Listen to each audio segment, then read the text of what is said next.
aí, galera. O bom dia para quem está assistindo. Professor e querido amigo Guilherme de Agostini, mestre e doutor na Universidade Federal de Uberlândia. Estou até com o seu Lattes aqui aberto, hein, ô Gui? É muita coisa, assim. É Nada. realmente uma pessoa de se admirar e um cara muito acessível para quem não conhece, um cara que está sempre disposto a ir ajudar, independente da sua posição. Então já fica esse meu elogio aqui e agradecimento.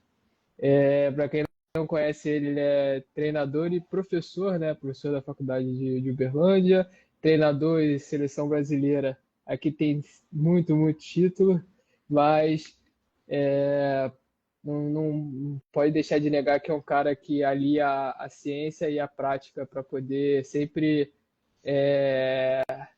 pautar os seus argumentos e suas opiniões. Então é um cara que alia os dois, vive os dois, sente os dois e é isso. Eu acho que nada mais completo que a gente poder aproveitar e tirar todas as dúvidas que a gente tem sobre treinamento e fisiologia aí com professor e treinador e atleta também, né, Gui? Já fui mais, viu?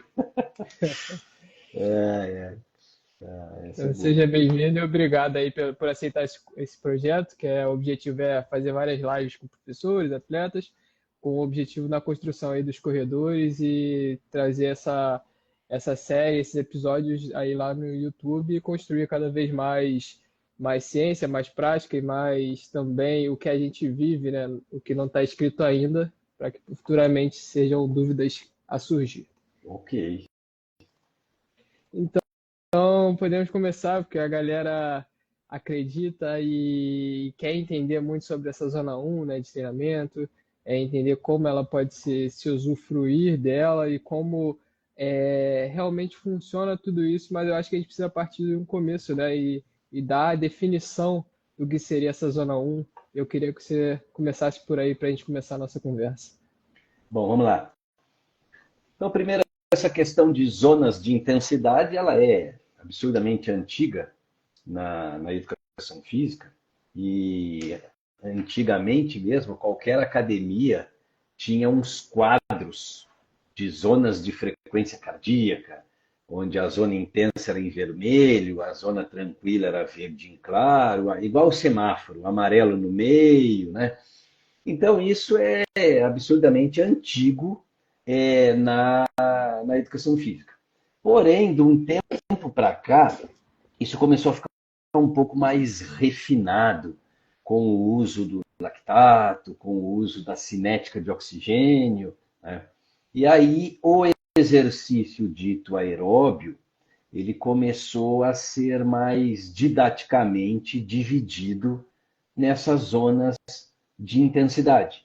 Porém, ela ficou de uma maneira muito, eu não vou dizer abrangente, mas muito heterogênea, conforme os laboratórios do mundo. Quando eu falo laboratórios, ou conforme os treinadores, por quê?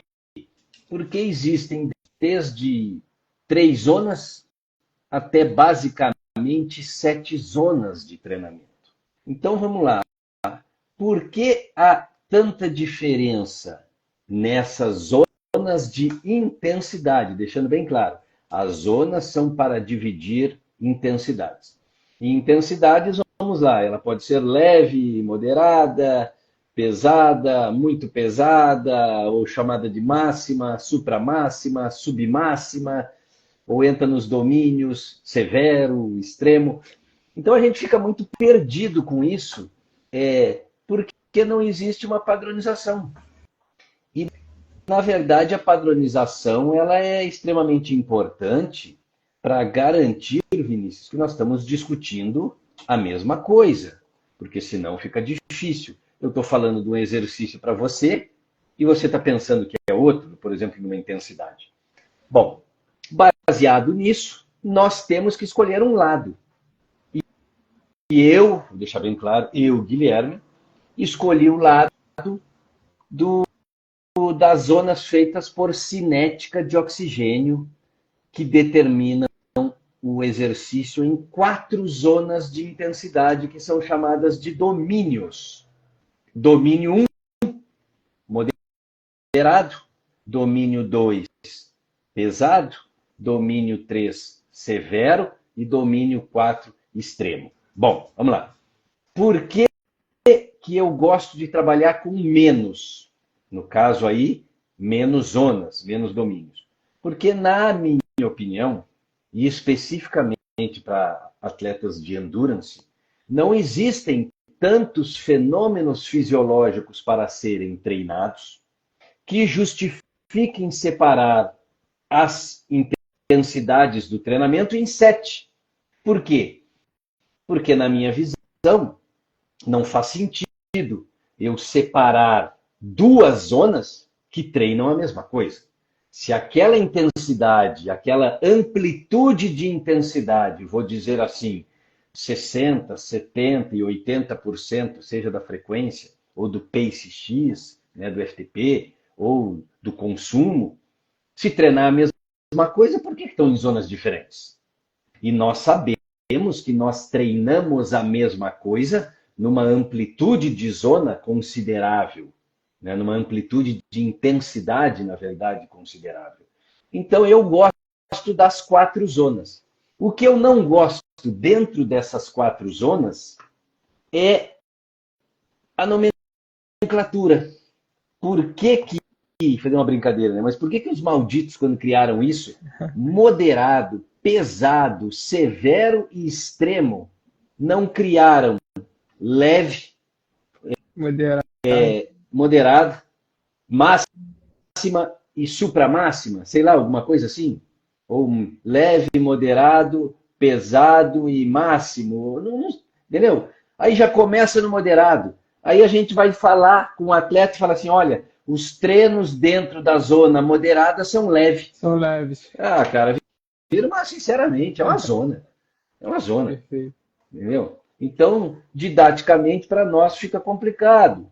Tá? Então, ou a gente omite informação. Olha, então nós vamos fazer hoje treinos leves de rodagem na intensidade moderada. Entendeu? Porque a zona o domínio é moderado, é o mais fraco de todos. Então, sinceramente, precisa mudar esses nomes. Tá? Vou conversar com o Bernardo sobre isso. O Bernardo vai me ajudar nessa ideia. E nós vamos propor os nomes novos de padronização.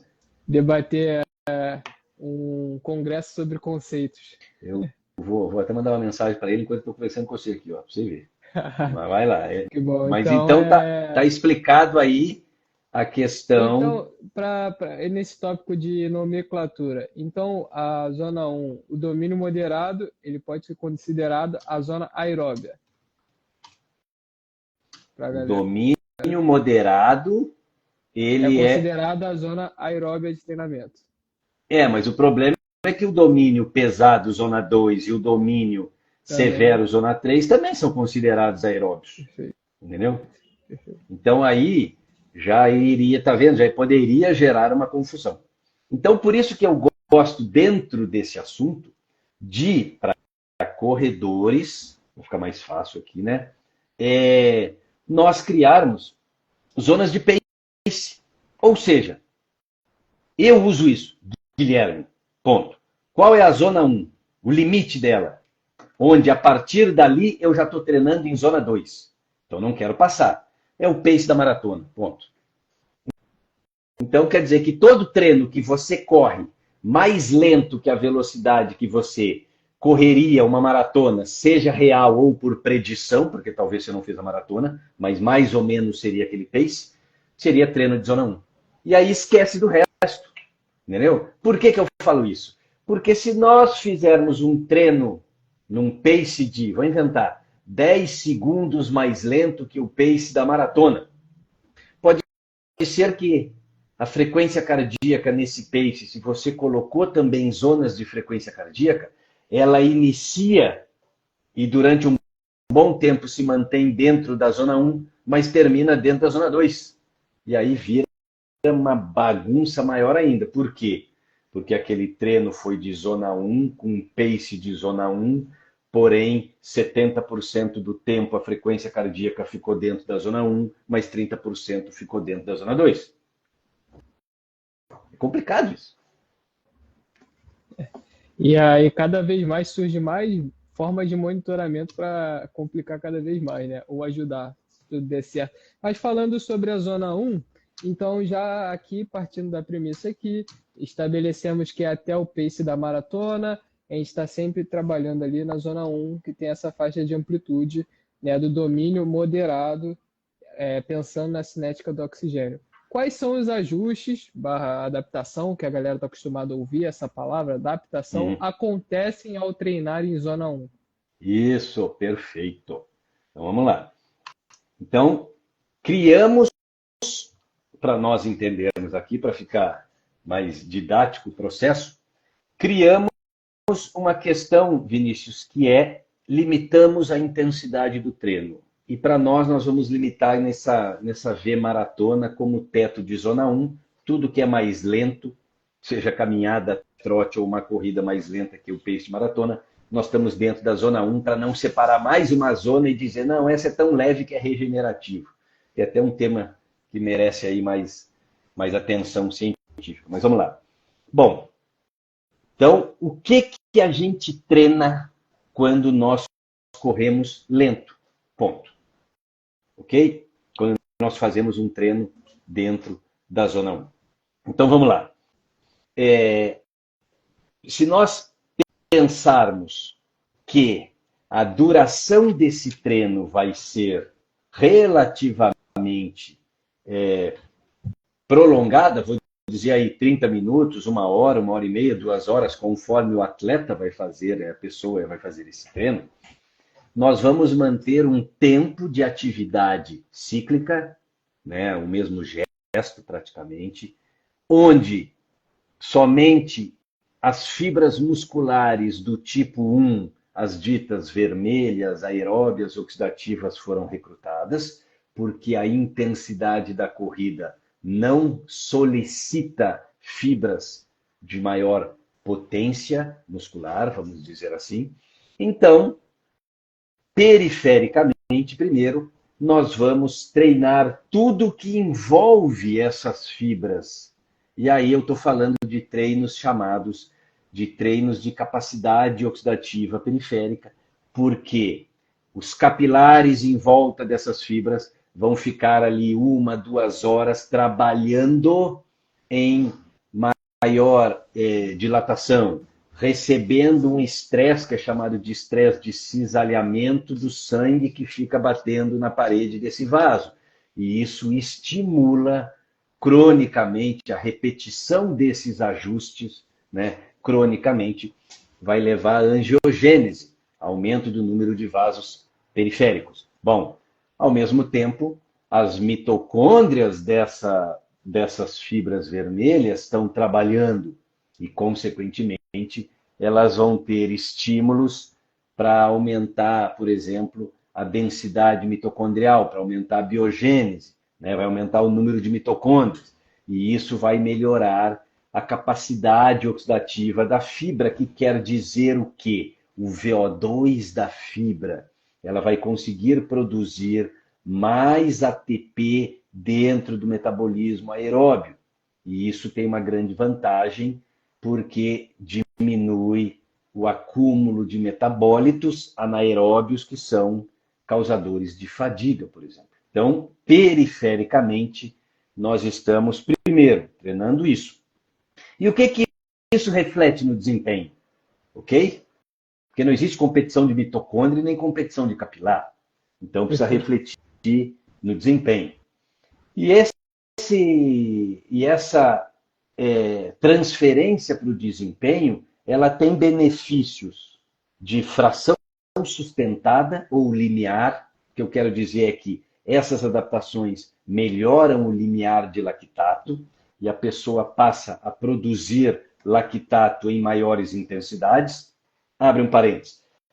Hoje a gente sabe que o lactato não tem nada a ver com a fadiga, mas ele é um marcador metabólico de uma intensidade onde, paralelamente a isso, pode estar iniciando a fadiga por aceleração glicolítica e outras coisas que vêm de maior contribuição ali. Bom, então esse é um ponto. Então melhora o limiar. Segundo, e muito importante, melhora a economia de corrida. O atleta ele vai aprimorando a questão neuromotora da corrida dele, e com isso, cronicamente, lá na frente, ele vai começar a diminuir o gasto energético para a mesma velocidade de corrida. Isso tem muito a ver com o tendão dos músculos da panturrilha, principalmente, mas como um todo aí dos membros inferiores, né? Entra quadríceps no meio também, isquiotibiais e tal. E olha só, por que é importante melhorar a economia? Por dois fatores. O primeiro, preserva a energia no corpo, é um carro que faz mais quilômetros por litro, então com aquele mesmo tanque ele vai mais longe. E segundo, diminui a produção de calor. E a produção de calor é um dos fatores que regula o pace, né? Então é importantíssimo ser econômico. Olha só, eu já dei dois argumentos que são dois argumentos extremamente importantes para os atletas aprenderem a correr ou a respeitar o treino proposto dentro da zona 1. Entendeu? Perfeito. E isso é, é, é tão claro porque a pessoa vai conseguir passar mais tempo treinando e quanto mais tempo ela treinar, mais ela aprimora naquela modalidade, né, cara? Exatamente, até porque são intensidades mais baixas e, consequentemente, o estresse fisiológico é menor, como nós já falamos, tanto que está dentro da primeira zona de intensidade, e isso quer dizer que os treinos podem ser repetidos mais vezes, e aí acumula mais tempo de treinamento. Até, Vinícius, podemos colocar aqui que um aprimoramento técnico vai acontecendo dentro da repetição, se logicamente a pessoa repetir certo, mas permite isso, né? Então é uma outra questão. E isso eu nem falei do coração ainda, porque querendo ou não... Puxar nesse canto, porque eu estava analisando aqui, dentro das variáveis do treinamento, o volume é o que relativamente estressa menos do que a intensidade quando a gente começa a se expor a algum tipo de exercício, não é? Exatamente. Perfeito.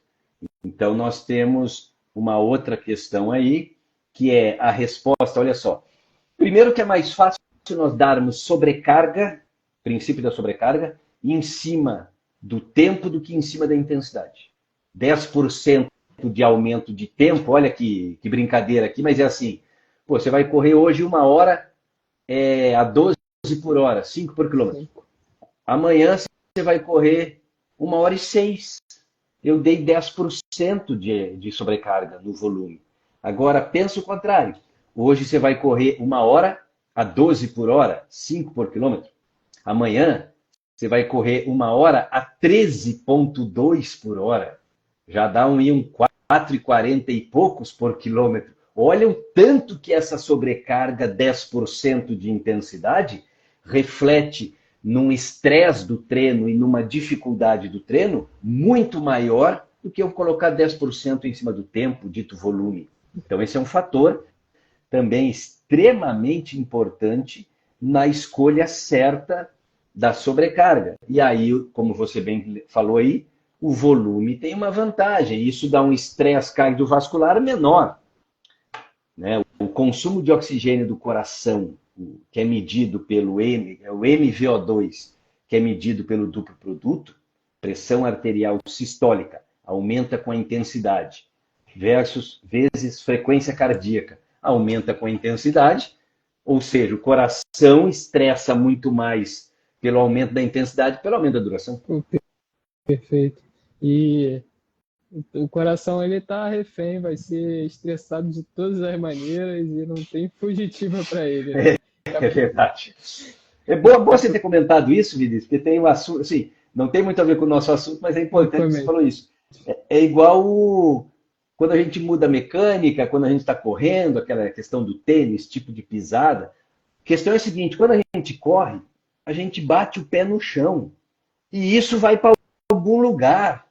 Então, quando eu mudo a pisada, beleza, eu tiro a sobrecarga em cima de um ponto, mas eu aumento em cima do outro, porque não tem como, nós estamos batendo o pé no chão. Entendeu? Então não há milagre nisso.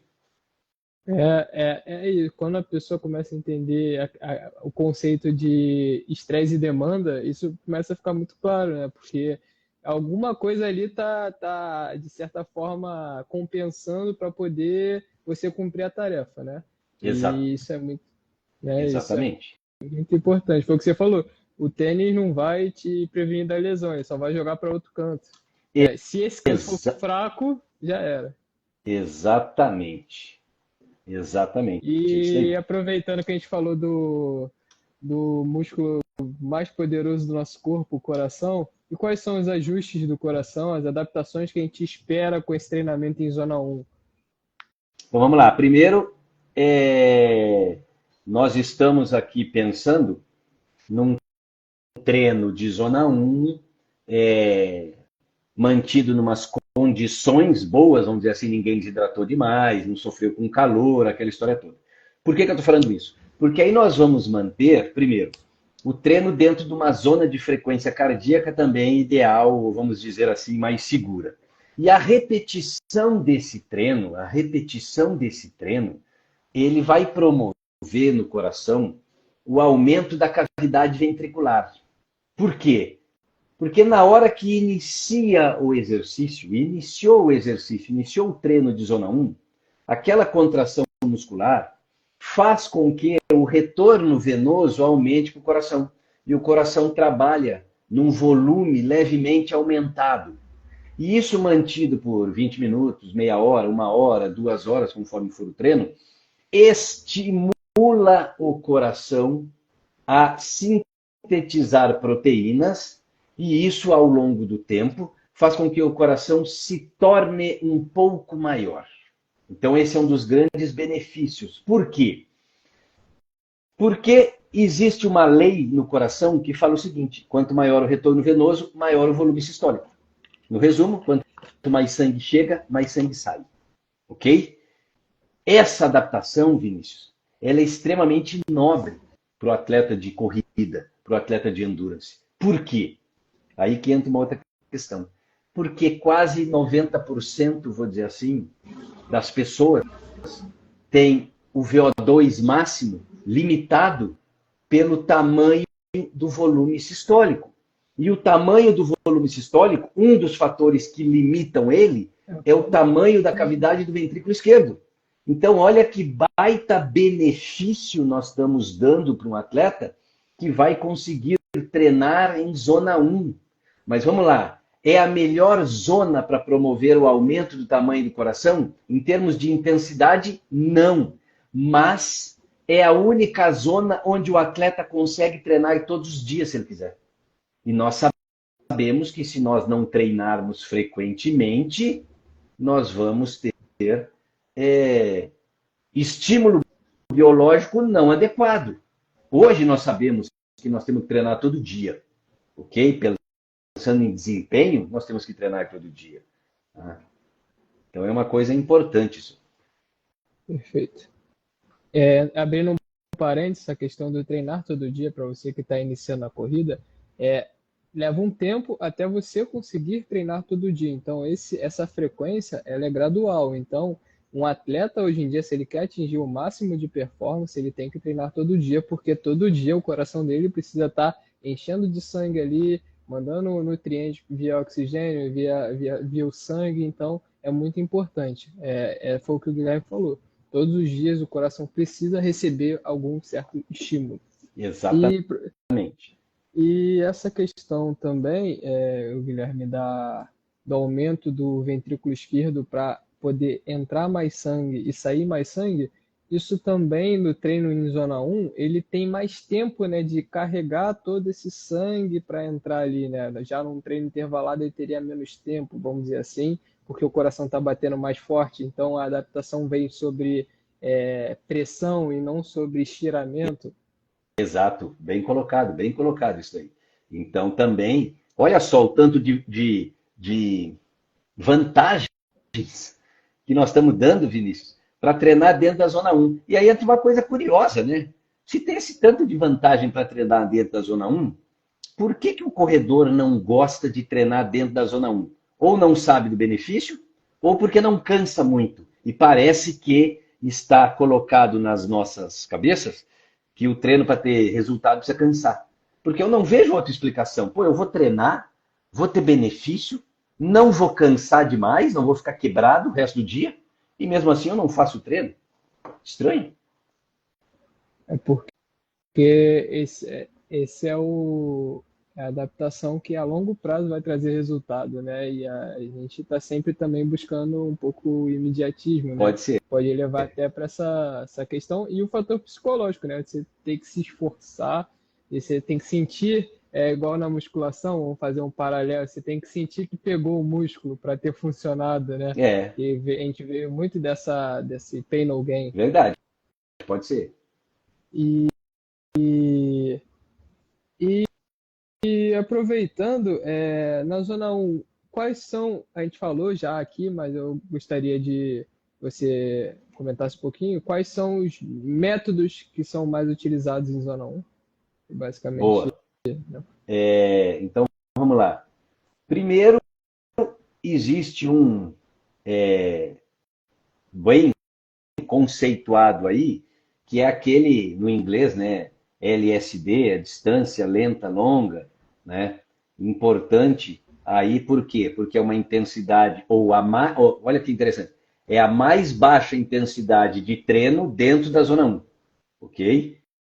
Então isso mostra para nós que existem treinos de intensidades diferentes dentro da zona um. Lógico, a zona um vou inventar, ela começa, vou chutar aqui, tá? Com 2 minutos mais lento que a maratona até o pace da maratona. Então vamos pensar que alguém consegue correr uma maratona para 4,30 por quilômetro. Então até uma rodagem aí de 9 quilômetros por hora, 6,40 o quilômetro, ele estaria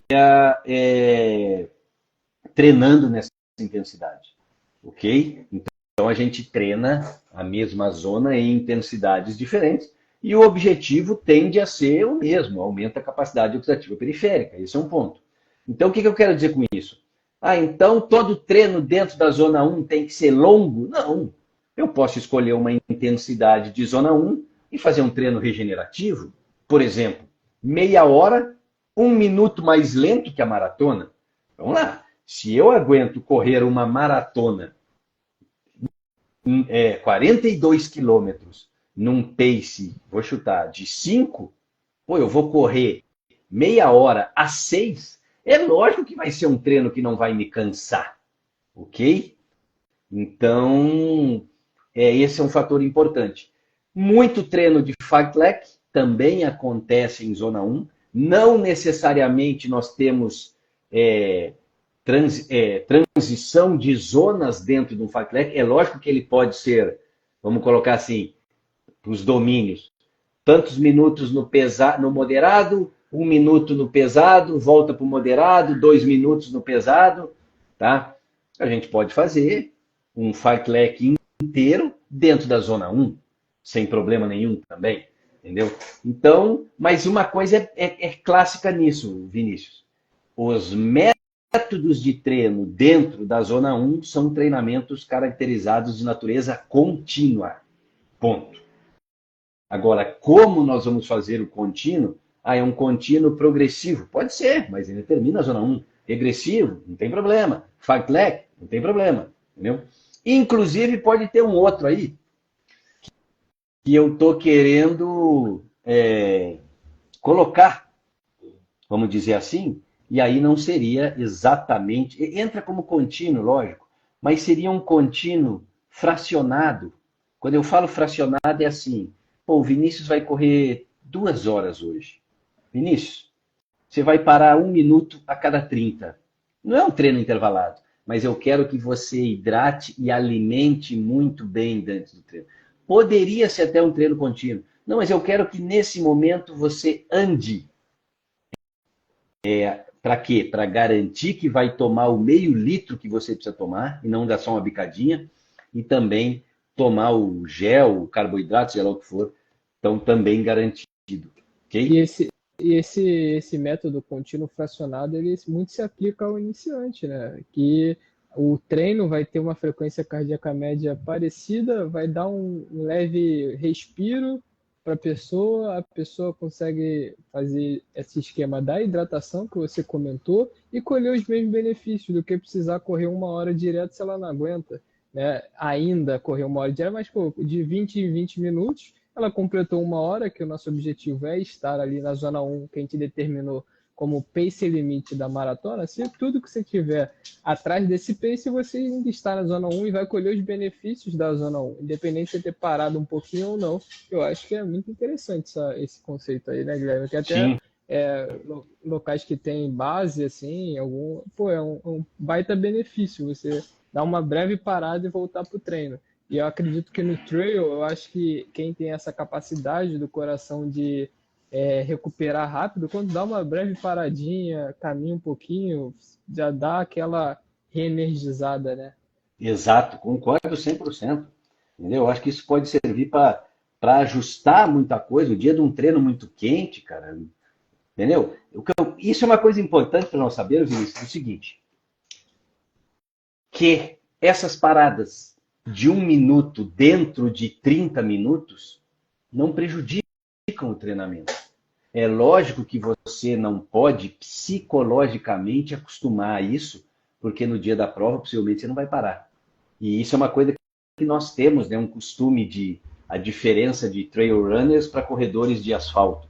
O trail run, ele não tem problema em parar, ele tem uma subida, um troço, ele faz uma caminhada ali, para ele até ele está contando com aquela subida para uma caminhada mesmo. O corredor de rua é o contrário. Se ele tiver que caminhar em algum lugar, ele fica louco, né? Então, isso que caracteriza muito bem a diferença dos dois. Você pega um trail runner e coloca no asfalto, ele vai sentir uma dificuldade de ter que correr o tempo inteiro. E você pega um corredor de asfalto e coloca no trail, ele vai ficar louco e ter que caminhar várias vezes em subidas ou em trechos muito técnicos. Ele perde o pace, né? Perfeito. E até esse conceito do posto de apoio, né, posto de controle, no trail é investimento, na rua é perda de tempo, né? Porque tem que É, parar aí. O conceito é engraçado. é, E, e aprofundando já na zona 1, hoje em dia a gente tem muito pautado aí na literatura a famosa distribuição polarizada.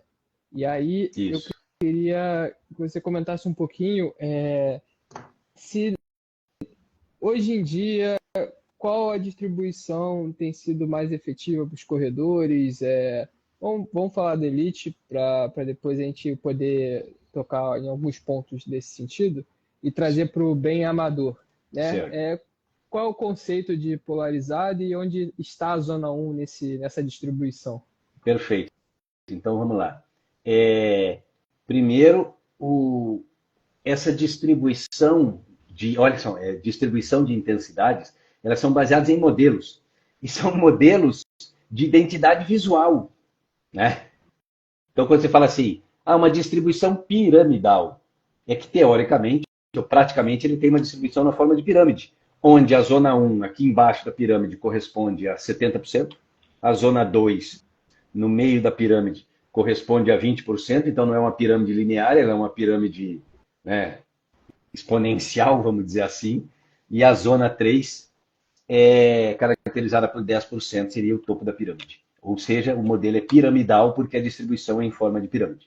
Do mesmo jeito que nós temos o modelo polarizado, onde a distribuição é feita nos polos, ok? E dentro desses polos, quer dizer que, então é 50-50 cada polo? Não. É 80% o polo de baixo, polo sul, 20% o polo de cima, o polo norte, ok? Tem algumas que fazem 75 embaixo, 20 em cima, para sobrar 5 no meio, mas para dizer que é numa forma de ampulheta. É uma ampulheta não homogênea, na verdade, né? Os dois polos com achatamento no meio. Bom, então, isso daí foi feito mais para tentar organizar os treinos. Mas olha que interessante. Seja o modelo piramidal, ou seja o modelo polarizado, o treino de zona 1 é rei, porque ele está pelo menos 70% do treino é na zona 1. Só que isso, por incrível que pareça, e você colocou uma coisa chave na pergunta, Como é que faz o pessoal do alto nível? Eles fazem isso. Como é que a gente aplica para o pessoa comum? Aplicamos isso, mas eles não fazem isso. Porque eles não conseguem treinar leve o tanto que precisa ser leve. Entendeu? Por isso que a gente fala muito que o Brasil é campeão de zona 2. O Brasil tem atleta de zona 2. Perfeito. E aproveitando esse ponto da distribuição, você, quando vai pensar num treino mais longo em zona 1, vamos pensar em distância para ficar mais fácil. Essa Certo. distância, ela sempre vai ser considerada no nível da pessoa ou na prova-alvo da pessoa? Eu acho que primeiro o plano na cabeça é para a prova-alvo. Mas a programação começa naquilo que a pessoa tem condição de fazer. Porque senão vai dar errado, vai machucar, vai ficar muito tempo batendo o pé no chão. Então esse é um ponto interessante. Então olha só, nós iniciamos pelas condições da pessoa e à medida que ela vai progredindo, nós vamos tentar chegar na melhor duração possível, na melhor quilometragem possível, em relação à prova-alvo que ele tem que fazer. Mas se nós formos pensar em segurança, nós temos que preocupar sempre com aquilo que a pessoa tem condição de fazer. Se nós formos pensar em eficiência e esquecer da segurança, não estou falando que isso vai dar lesão ou não, mas se nós formos pensar na eficiência, talvez nós vamos pular etapa para garantir que a pessoa faça aquela rodagem do tamanho que você gostaria. Por exemplo, vai correr uma maratona. Pô, vai ter que fazer uma rodagem de 32, pelo menos uma, vai ter que fazer pelo menos duas de 28, alguma coisa assim. Ah, mas nós estamos preparados para isso? Não. Nós vamos arriscar. Ok? E pode ser que dê uma dor, pode ser que caia o sistema imunológico, e isso pode levar a uma sinusite, um resfriado, uma gripe, né? Que nós sabemos que o trato respiratório é o que mais sofre com a imunodepressão. Então são coisas que a gente tem que saber.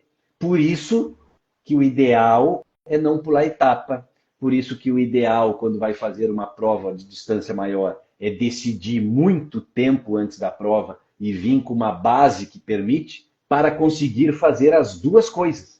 Treinar o que precisa ser treinado sem sobrecarregar o corpo de quem está treinando. Perfeito. E aproveitando, então, a pessoa, não é que ela não deva fazer, por exemplo, a distância da prova ou um treino perto da prova.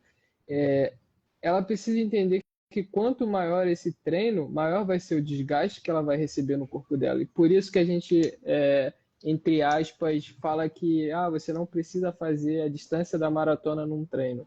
É justamente por causa desse desgaste que ela vai ter, Guilherme? Exatamente. Porque, querendo ou não, mesmo que a intensidade seja baixa, a duração é muito grande. E vamos pensar o seguinte: a pessoa contrata um treinador para te preparar para competir 42 quilômetros. Aí ela vai ficar treinando, entre aspas, não vou dizer regularmente, mas esporadicamente, 42 quilômetros? Não faz muito sentido. Né? Então, é um custo alto treinar 42. Mas então a gente não treina a distância da prova? Treina. Provas menores todos treinam.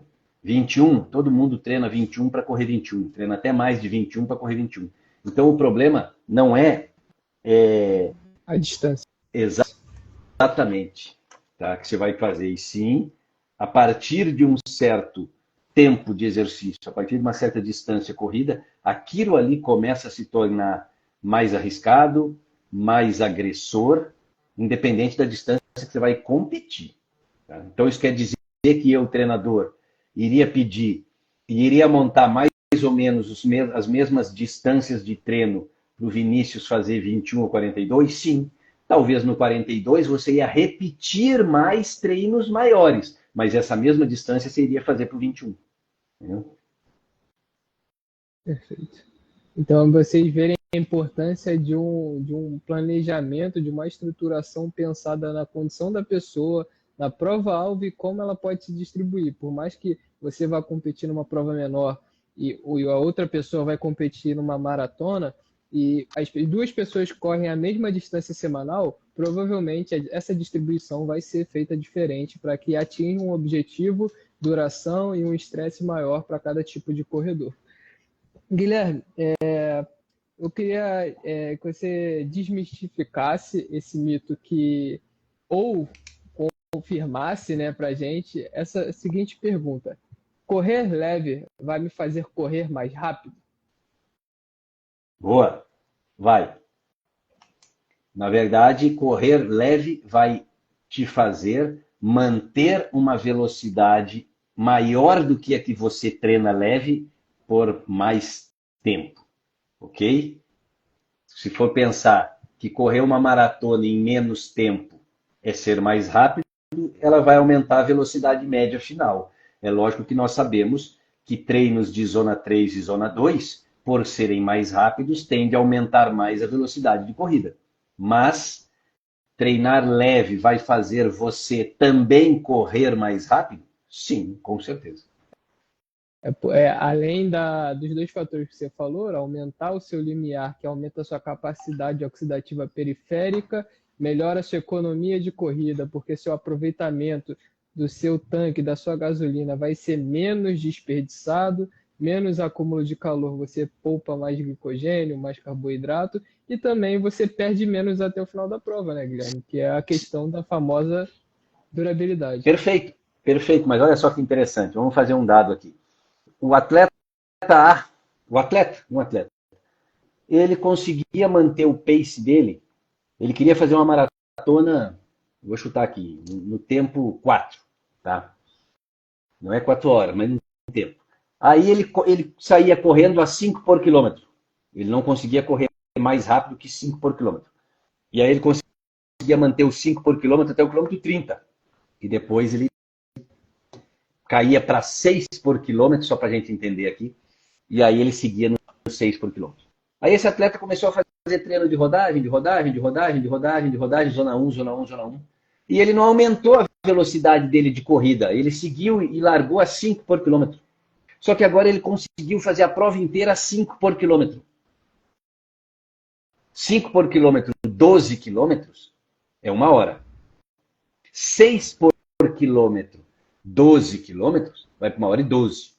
Ou seja, ele foi 12 minutos mais rápido depois que ele passou a treinar essa rodagem de longa distância, sem melhorar a velocidade instantânea. Mas aquela velocidade média por quilômetro ele conseguiu manter mais quilômetros. Acabou cruzando a linha de chegada na mesma velocidade que ele queria, e isso fez ele correr em 12 minutos a menos. Aí é uma pergunta que agora eu vou te fazer a pergunta. E aí? O treino leve aumentou a velocidade dele? Ele ficou mais rápido? O conceito de rápido é determinado pelo objetivo que você tem. Então, se você cumpriu a distância num tempo menor, se foi mantendo a mesma velocidade estrategicamente por uma média absoluta igual, ou se foi indo mais rápido e variando o ritmo, o objetivo foi cumprido da mesma forma. Acredito que seja isso. Né? Não, eu concordo com você. Né? Não aumentou a velocidade instantânea, mas aumentou a velocidade média da prova que você fez. É igual um carro, 1.000, colocar 2 tanques de gasolina nele. Ele vai aumentar a velocidade da viagem instantânea? Não, mas ele não vai precisar parar para abastecer. Então, no final, ele vai chegar mais rápido.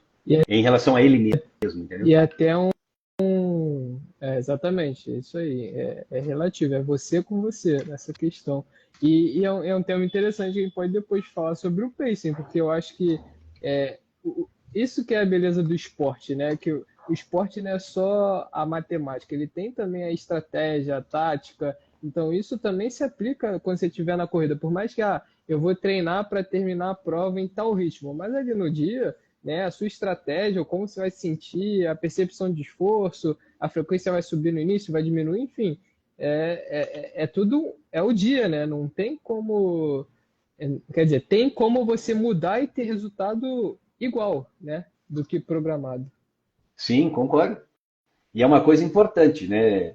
Se a gente for discutir ao pé da letra, a estratégia de pace a gente monta antes. Durante a prova, a gente executa ou não aquela estratégia. Então, é um comportamento do pace durante a prova que não necessariamente foi igual ao que a gente fez de estratégia, né? Perfeito. É, muito bom você ter levantado isso. E mais uma questão que perguntaram, eu abri uma caixinha de pergunta para a galera botar, botaram seguinte perguntinha: é melhor treinar pela frequência cardíaca ou pela PSE quando falamos de zona 1? Rapaz, é uma boa pergunta. Eu vou tentar sair pela tangente. Eu te falaria que trail running é melhor treinar pela percepção e corrida de asfalto, no caso, aí plano, treinar. Eu acho que usar a frequência é um bom meio. Tá? Porque na zona 1, para frequência disparando, tem que estar muito calor ou o cara muito estratégico. A gente sabe que a frequência aumenta, mas também não vai aumentar absurdamente se o treino for bem tranquilo dentro da zona 1. Eu acho que eu também penso assim, até porque se for para errar na zona 1, errar para a frequência mais baixa, né? Então você vai estar ali Sim, dentro daquela zona, né? A percepção também vai ser equivalente, até porque é uma percepção muito baixa, mas que depende do seu nível de treino, né? De experiência. Isso que eu queria dizer, nível de experiência. exato, concordo. Perfeito. Eu acho que tenho mais uma pergunta. E nos treinos em zona 1, Hum. a gordura é o principal combustível? Então, o maratonista ou as pessoas que fazem esse treino mais longo, a gordura, eu preciso usar mais gordura no treino? Não, é que você precisa usar mais gordura. Primeiro, porque todo mundo tem reserva de gordura no corpo, então não precisaria para esse lado. Segundo, que nós temos que pensar que a intensidade é uma intensidade gordura permissível, ou seja, dá para queimar bastante gordura. Mas nós sabemos que o metabolismo ele funciona também em função do tempo. Então, da hora que inicia o exercício, nós temos uma grande parte do tempo que ainda o carboidrato, na forma de glicose e glicogênio, são os dois fatores importantes para. São os dois substratos importantes de queima de produção de ATP durante o exercício. Né? Outra coisa, se a pessoa não alimentar durante o longão, porque mesmo que ele seja numa intensidade que logo nós vamos estar queimando gordura, se você tomar um Gatorade ou um isotônico qualquer que tenha glicose ou tomar um gel, automaticamente esse carboidrato, quando entrar na corrente sanguínea, ele vai ser utilizado e vai diminuir a utilização de gordura. Perfeito. Certo?